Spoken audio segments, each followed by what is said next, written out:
up, viewers? It's your girl, Ruby Fangirl. Happy Pride Month, everyone! So yeah, this month is gonna be very exciting because we're gonna focus on the gay kind of movies or shows. Even though they'll be a little bit differently how I'll explain or say and stuff like that. But I thought to start off Pride Month, let's talk about one of the best scenes in RWBY. More specifically, the Bumblebee scenes. Because Blake and Yang had their moments that they were just so good on screen. Because the ones most specifically are the burning candle scene, the Blake and Yang versus Adam, and then of them kissing and finally confessing their feelings to one another. Those are the top three most popular when we think of Bumblebee. So in today's video, I want to talk about the one that started it all. Yes, and that's of course the burning candle. This scene just it just embodies their relationship that we would later see in the later volumes. And I gotta say, this one captured my heart when I first saw it. Well, at first I didn't really understand because this was before volume 3. Yeah, that's when shit gets real, so yeah. But this was the beginning of their romance starting to open up, basically. Well, even though at that moment they were considered as friends, but it was the seed that planted in the ground, waited for it to be grow until volume 9 they finally confessed. So that's why I'm gonna be doing a synopsis of this specific scene, and then I'll give my own opinions on them. Even though I just said it, but I'll say it again, but a little bit more than I said right now. And now let's get into the synopsis, shall we? So, it begins in one of the classrooms and stuff like that. Blake has her arms like this, showing that she's really uncomfortable with the situation that she's in, because she's been so fixated on trying to capture woman territory, because since now he's involved with the White Fang and she wants to know what the frick is going on. But Yang, she just calmly tells her just to calm down and just listen to what she has to say. Because this is really important to try to help Blake. And Blake does listen. She sits down and listens to what Yang has to say. And she basically talks about, of Summer and Raven. Or, at the time, her, Yang's real mother. Because at the time, she didn't know who her mother was. And also, this is the first time that we get some information on Summer Rose. A.K.A. RWBY's mother. And also Yang's stepmother. And it's actually quite interesting that we figured out how close, Summer and, her two daughters were, which is quite nice. Even though it was said that she left for the mission and never came back. But even though we, as the audience, will know later on kind of exactly what happened, we don't know the full answer, but we did get some pieces and stuff like that later on. But anyways, I know I've been sidetracking, let's move on. And she talks a little bit more about, her actual real mother, because she had reached the point that she wants to know where is her mother, if she's out there, and more specifically to know, why she, abandoned Tai and Yang. Because we know that she has suffered from abandonment issues, for quite a long while. And keep in mind, Yang has never said anything about this to anyone else, not even her own sister. That just proves how much she trusts Blake to express her vulnerability to her.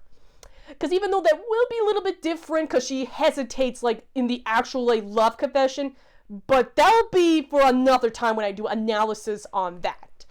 And, and she begins to tell, one of, the missions that she was going to, or based more specifically, a location that she believes that's where her mother is. So she grabbed Ruby from, she took Ruby, who's quietly sleeping. I don't know how she managed to, not wake up from all the noise that's happening, but you know what? She, brings, her sister, to an abandoned, barn? I don't know what that is. But then she saw burning red eyes. And as you can tell, it doesn't go well because the Grimm sees her and begin to lunge. But thankfully, their uncle showed up just in time to save them.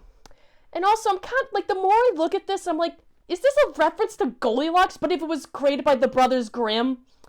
No, seriously, just watch, the episode and just tell me if I'm, right or wrong, because I swear they did a Goldilocks reference.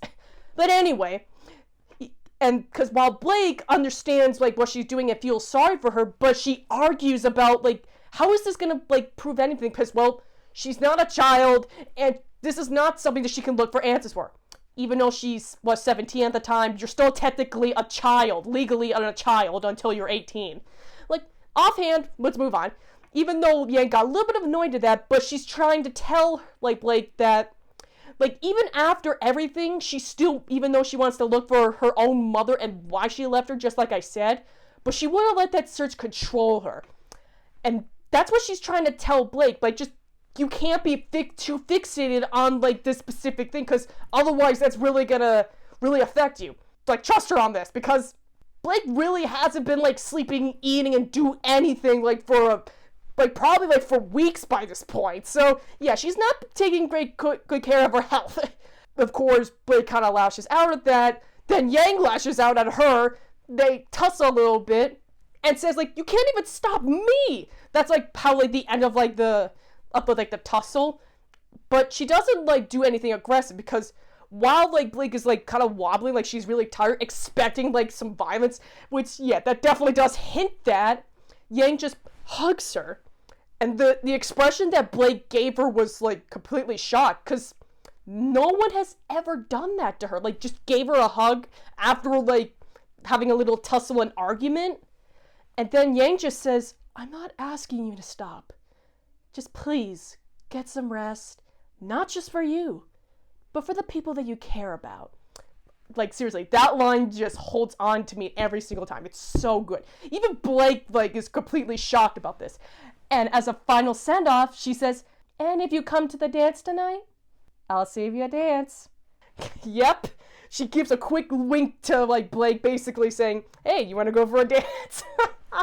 Like, a little bit of flirt there just makes it phenomenal. And Blake sighs because she already knows her answer. She wants to go out on a date with Yang. Well, temporarily, but you know what I mean. And that's how the scene ends. And, oh my freaking god. This scene gets me every time. Every time I rewatch it, it's so goddamn good.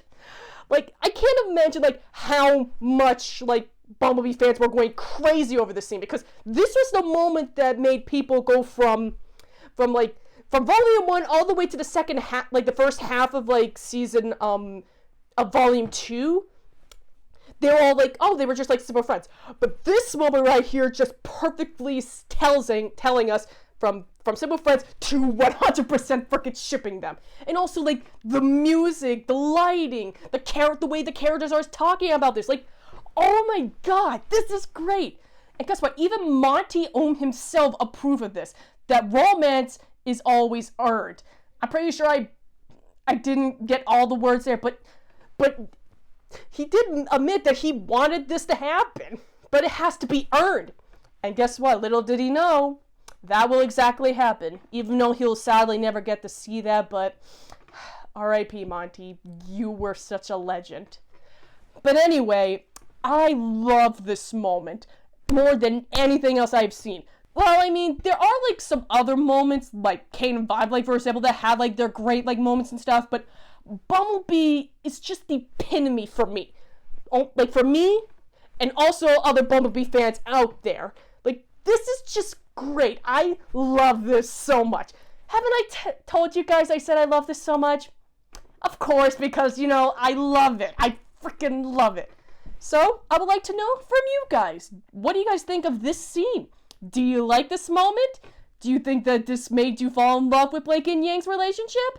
I would like to know. And next week is gonna be fun because this is gonna be an anime review. So, I will see you guys in the next video.